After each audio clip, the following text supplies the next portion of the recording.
Sir ನಮಸ್ತೆ. ನಮಸ್ತೆ sir actually ನಿಮ್ಮನ್ನ ಒಂಥರ ಸಿಂಹ ಅಂತ ಕರೆದ್ರೆ ತಪ್ಪಾಗಲ್ಲ. ಯಾಕೆಂದ್ರೆ ನಾವು ಈ ಸಮಾಜದಲ್ಲಿ ಎಷ್ಟೋ ಶೋಷಣೆಗೆ ಒಳಗಾಗ್ತೀವಿ. ಸಲ ಮಾಡ್ಕೊಂಡು, ಆಮೇಲೆ ಈ ಅಧಿಕಾರಿಗಳಿಗೆ ಗೋಗರ್ಕೊಂಡು ಅವ್ರ ಹತ್ರ ತಲೆ ಕೆರ್ಕೊಂಡು ಈ ತರನೇ ನಡ್ಕೊಂಡು ಬರ್ತಾ ಇದೆ ಜೀವನ.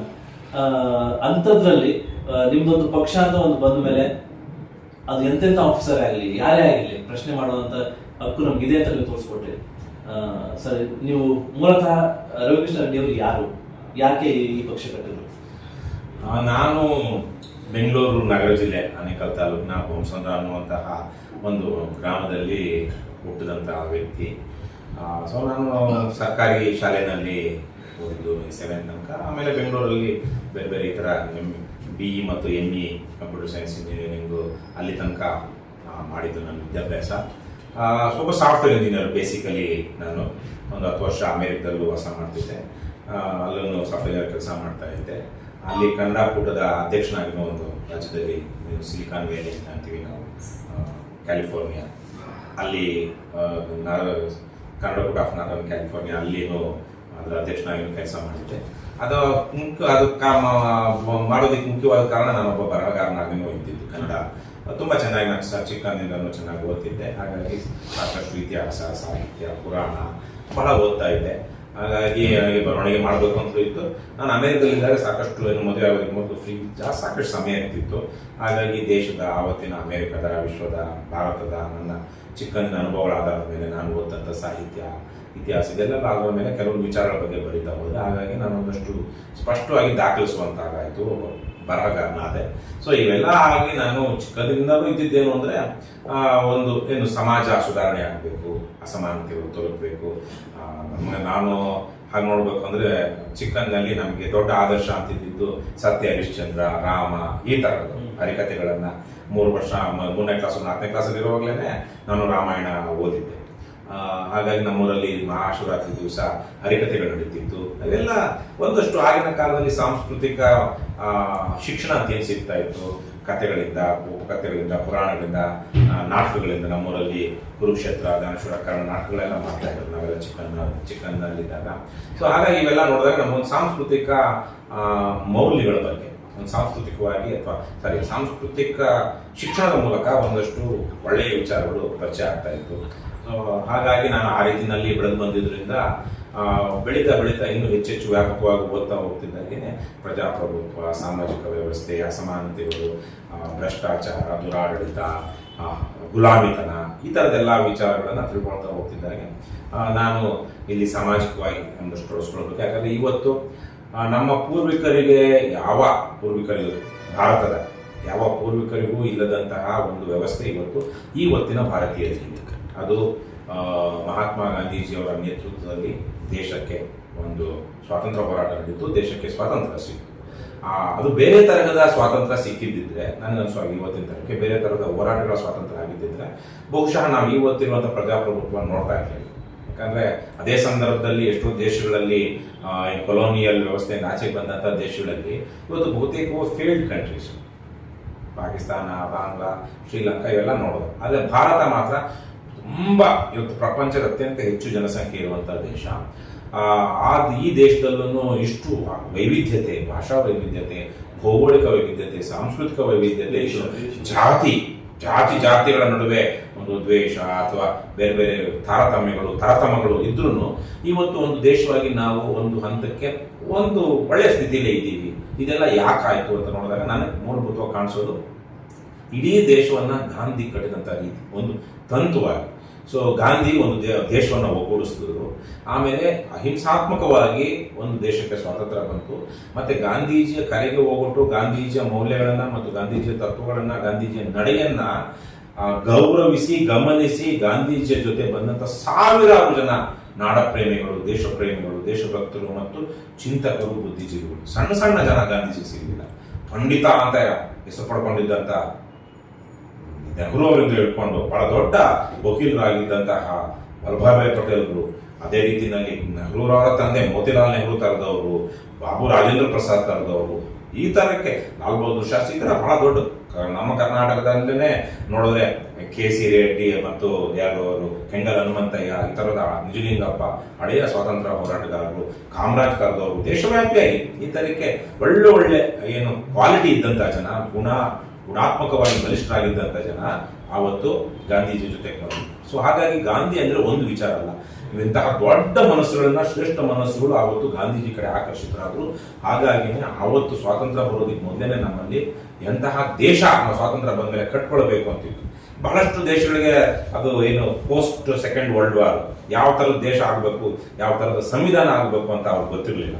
ಆದರೆ ಗಾಂಧೀಜಿ ಕಾರಣದಿಂದಾಗಿ ಹತ್ರ ಬಂದಂತ ಆವತ್ತಿನ ಕಾಂಗ್ರೆಸ್ ಸಂಘಟನೆ ಮೂಲಕ ಹತ್ರ ಬಂದಂತವ್ರಿಗೆ ನಮ್ಮದು ಪ್ರಜಾಪ್ರಭುತ್ವ ದೇಶವಾಗಬೇಕು, ಇಲ್ಲಿ ಯಾರು ರಾಜರಾಗಿರಬಾರದು, ಇದು ಸಂಪೂರ್ಣವಾಗಿ ಪ್ರಜಾಪ್ರಭುತ್ವವಾದ ಒಂದು ಜಾತ್ಯತೀತವಾದ ಎಲ್ಲ ಸರ್ವ ಜನಾಂಗಗಳು ಇಲ್ಲಿ ನೆಮ್ಮದಿ ಘನತೆಯಿಂದ ಬದುಕುವಂತ ಒಂದು ದೇಶ ಆಗಬೇಕು ಅಂತ ಕಲ್ಪನೆ ಅದಕ್ಕೆ ಬಂದಿತ್ತು. ಅದರಿಂದಾನೇ ಸ್ವಾತಂತ್ರ್ಯ ಬಂದ ತಕ್ಷಣ ಬರ್ತಾ ಇದ್ದ ಹಾಗೇನೆ ಏನು ಆವತ್ತು ಒಂದು ರೀತಿಯ ರಾಷ್ಟ್ರೀಯ ಸರ್ಕಾರ ಎಲ್ಲ ಬೇರೆ ಬೇರೆಯವರನ್ನು ಸೇರಿಸಿಕೊಂಡು, ಕಾಂಗ್ರೆಸ್ ಮಾತ್ರ ಅವತ್ತು ಹೇಳ್ಬೇಕಾದ್ರೆ ನೇರವಾಗಿ ಸ್ವಾತಂತ್ರ್ಯ ಹೋರಾಟದಲ್ಲಿ ತೊಡಕೊಂಡಿದ್ದು.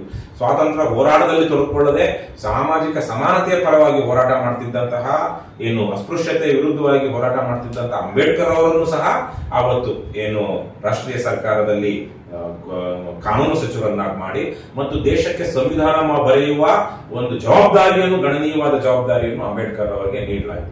ಸೊ ಈ ತರ ಶ್ರೇಷ್ಠ ಮನಸ್ಸುಗಳು ಅವತ್ತು ಒಂದು ಕಡೆ ಬಂದು ಮಾಡಿದ ಕಾರಣದಿಂದಾಗಿ, ಸ್ವಾತಂತ್ರ್ಯದ ಕಾರಣಕ್ಕಾಗಿ ನಮಗೆ ಸಂವಿಧಾನ ಎಲ್ಲರಿಗೂ ಒಪ್ಪಿತವಾಗುವಂತಹ ಸಂವಿಧಾನವನ್ನ ಬರ್ಕೊಳಕ್ಕಾಯ್ತು. ಆ ಸಂವಿಧಾನವನ್ನ ಅನುಷ್ಠಾನ ಆದ ಮೇಲೆ ನೆಹರು ಅಂತವರು ಒಂದು 10 ವರ್ಷಗಳ ಕಾಲ ಬಹಳ ಒಂದು ದೊಡ್ಡ ಸ್ಟೇಟ್ಸ್ಮನ್ ರೀತಿಯಲ್ಲಿ, ಬಹುಶಃ ಗಾಂಧೀಜಿಯವರನ್ನ ಬಿಟ್ರೆ ಈ ದೇಶದಲ್ಲಿ ಪ್ರಜಾಪ್ರಭುತ್ವಕ್ಕೆ ಬಹಳ ದೊಡ್ಡ ಬುನಾದಿಯನ್ನ, ಸಂವಿಧಾನ ಬಂತು. ಆದ್ರೆ ಸಂವಿಧಾನವನ್ನ ಅಂಬೇಡ್ಕರ್ ಅವರು ಬಹಳ ದೊಡ್ಡ ಮಾತು ಹೇಳ್ತಾರೆ, ಸಂವಿಧಾನವನ್ನ ದೇಶಕ್ಕೆ ಅರ್ಪಣೆ ಮಾಡ್ತಾನೆ. ಅದನ್ನ ಹಲವಾರು ಸಂದರ್ಭದಲ್ಲಿ ಹೇಳಿದ್ದೀನಿ, ಉಲ್ಲೇಖಿಸ್ತಾ ಇರ್ತೀನಿ. ಇತ್ತೀಚೆಗೆ ನಾನು ಎಲ್ಲ ಒಂದ್ ಕಡೆ ನೋಡಿದಾಗ ಅದನ್ನ ದೆಹಲಿಯಲ್ಲಿ ಒಂದು ಸಭೆಯಲ್ಲಿ ಭಾಗವಹಿಸಿದಾಗ ನಿವೃತ್ತ ನ್ಯಾಯಮೂರ್ತಿಗಳು ಅದೇ ಪದವನ್ನ, ಅದೇ ಕೋಟನ್ನ ಬಳಸಿದ್ರು. ಏನು ದೇಶದ ಇವತ್ತು ಸಂವಿಧಾನವನ್ನು ಅರ್ಪಣೆ ಮಾಡ್ತಾ ಅಂಬೇಡ್ಕರ್ ಅವರು ಹೇಳಿದ್ದೇನು ಅಂದ್ರೆ, ಇವತ್ತು ಒಂದು ಉತ್ಕೃಷ್ಟವಾದ ಸಂವಿಧಾನವನ್ನ ನಾನು ದೇಶಕ್ಕೆ ಕೊಡ್ತಾ ಇದ್ದೀನಿ, ಆದ್ರೆ ಸಂವಿಧಾನ ಎಷ್ಟೇ ಉತ್ಕೃಷ್ಟವಾಗಿದ್ರು ಅದನ್ನ ನಿಭಾಯಿಸುವಂತವರು, ನಿರ್ವಹಿಸುವಂತವರು ಕೆಟ್ಟವರಾಗಿದ್ರೆ ಆ ಒಳ್ಳೆಯ ಸಂವಿಧಾನವು ಕೆಟ್ಟ ಸಂವಿಧಾನವಾಗುತ್ತೆ.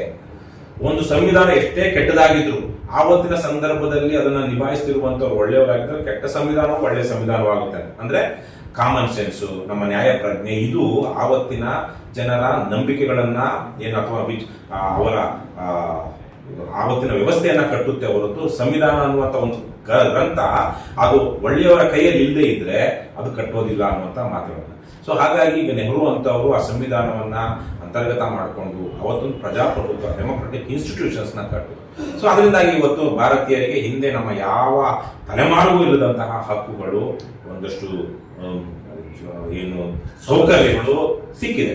ಹಾಗಾಗಿ ಇವೆಲ್ಲ ನಾನು ಯೋಚನೆ ಮಾಡಿದಾಗ ಇದು ದೇಶ ಸ್ವಾತಂತ್ರ್ಯ ಇವೆಲ್ಲ ಬಂದಾಗ ಮುಂದಿನ ದಿನಗಳಲ್ಲಿ ಯಾವ ತರ ದೇಶ ಹೋಗ್ಬೇಕು ಅಂತಿದ್ದಾಗ ನನ್ನದೇ ಆದ ರೀತಿಯಲ್ಲಿ ನಾನು ಪ್ರಜಾಪ್ರಭುತ್ವ, ಸಂವಿಧಾನ ಇವೆಲ್ಲ ಅಸಮಾನತೆಗಳನ್ನ ತೋರಿಸೋದಕ್ಕೆ ಇವೆಲ್ಲ ಶಕ್ತಿ ಆಗುತ್ತೆ. ಆದ್ರೆ ಇವತ್ತೇನಾಗಿದೆ, ಒಂದು 20 ವರ್ಷಗಳಿಂದ ನಾನು ಯೋಚನೆ ಮಾಡಿದ ಹಾಗೆ 20-25 ವರ್ಷಗಳಿಂದ ನಾನು ರಾಜಕೀಯಕ್ಕೆ ಬರಬೇಕು ಅಂದ್ಕೊಂಡು ಅಥವಾ ನಾನು ಬರವಣಿಗೆ ಶುರು ಮಾಡಿದಾಗ ಅಷ್ಟೊತ್ತಿಗಾಗಲೇ ದೇಶದಲ್ಲಿ ಕಳ್ಳರು, ಕದ್ದಿಮರ ಪ್ರಭಾವ ರಾಜಕಾರಣದಲ್ಲಿ ಜಾಸ್ತಿ ಆಗಿದೆ. ಇವತ್ತಿಗೆ ಸರಿಯಾಗಿ 50 ವರ್ಷಗಳ ಹಿಂದೆನೆ ಬೆಂಗಳೂರಿನಲ್ಲಿ ಘಟಿಕೋತ್ಸವದಲ್ಲಿ, ಬೆಂಗಳೂರು ವಿಶ್ವವಿದ್ಯಾಲಯದ ಪದವೀಧರರ ಘಟಿಕೋತ್ಸವದಲ್ಲಿ ನಮ್ಮ ಕರ್ನಾಟಕದ ಒಬ್ಬ ಶ್ರೇಷ್ಠ ದಾರ್ಶನಿಕ ಕವಿ ಕುವೆಂಪುರವರು ಒಂದು ಮಾತು ಹೇಳಿದ್ರು. ಇವತ್ತಿನ ಚುನಾವಣೆಗಳು ಅಂದ್ರೆ 74ರಲ್ಲಿ ಹೇಳಿದ್ದವರು, ಇವತ್ತಿನ ಚುನಾವಣೆಗಳು ಗುಣಾಶ್ರಿತವಾಗಿಲ್ಲ, ಧನಾಶ್ರಿತವಾಗಿವೆ. 74ರಲ್ಲಿ ಕಳ್ಳರು, ಕದೀಮರು, ಕಾಳಸಂತೆಕೋರರು ಇವರೆಲ್ಲರೂ ಇವತ್ತು ಹಣದ ಆಧಾರದ ಮೇಲೆ ಗೆದ್ದು ಬರ್ತಾ ಇದ್ದಾರೆ. ಇವತ್ತು ನೀವು ಏನು ವಿದ್ಯಾರ್ಥಿಗಳು ಉದ್ದೇಶ ಅವರು ಹೇಳಿದ್ದು, ಈ ಧನಾಶ್ರಿತವಾದ ಚುನಾವಣೆಯನ್ನ ಗುಣಾಶ್ರಿತವನ್ನಾಗಿ ಮಾಡಲಿಲ್ಲ ಅಂದ್ರೆ, ಉಗ್ರ ಸಾತ್ವಿಕ ಯಾವುದೇ ಉಗ್ರ ಕ್ರಾಂತಿಯಿಂದಲಾದರೂ ಈ ಚುನಾವಣೆಗಳನ್ನು ನೀವು ಸಾತ್ವಿಕ ಮಾರ್ಗಕ್ಕೆ ತಿರುಗಿಸಿದ್ರೆ ಇದು ಸರ್ವಾಧಿಕಾರ, ಇವತ್ತೇನು ಒಂದು ರೀತಿಯ ಪ್ರಚ್ಛನ್ನ ಸರ್ವಾಧಿಕಾರ ಚುನಾವಣೆಗಳ ಹೆಸರಲ್ಲಿ ನಡೆಯುತ್ತೆ. ಅಂದ್ರೆ ಸರ್ವಾಧಿಕಾರ ನಡೆಯುತ್ತೆ, ಅದನ್ನ ಹೇಳ್ಕೊಳ್ಳೋಕೆ ಪ್ರಜಾಪ್ರಭುತ್ವ, ಅದನ್ನ ನಡೆಯೋದು ಸರ್ವಾಧಿಕಾರ, ದುಡ್ಡಿರುವಂತವರ ಅಧಿಕಾರ ಅಂತ ಬಹಳ ಚೆನ್ನಾಗಿ 50 ವರ್ಷದಿಂದ ಹೇಳುದು.